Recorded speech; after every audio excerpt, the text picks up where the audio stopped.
আমার একটু ফোনের প্রবলেম হয়েছে, তাই জন্য আমি আমার আগের যে আইডিটা ছিল মনে হয় সেটা ব্লক হয়ে গেছে। তো আমি আবার একটা নতুন আইডি খুলেছি বন্ধুরা।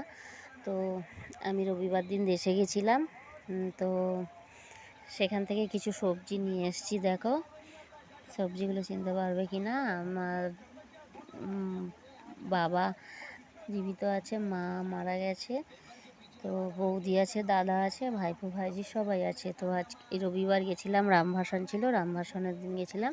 যে কিছু সবজি আমার বৌদি দিয়েছে সেটা আমি তোমাদের মধ্যে দেখাচ্ছি। সেটা হলো এই যে এখানে কাঁচকলা ছিল দেশের, সেটা দিয়েছে। আর হচ্ছে এই সবজিটাকে চেনো, অনেকেই চেনো। তো এই সবজিটা দিয়েছে, ওটা হচ্ছে সেই বড়ো কাঁকরোল বলে আমাদের দেশে করে কাঁকরোল। আর এই হচ্ছে দেখো বড় বড় দুটো তাল, সেই তাল দুটো নিয়ে এসেছি। কেমন হয়েছে বন্ধুরা বলবে। ভালো থাকবে, টাটা।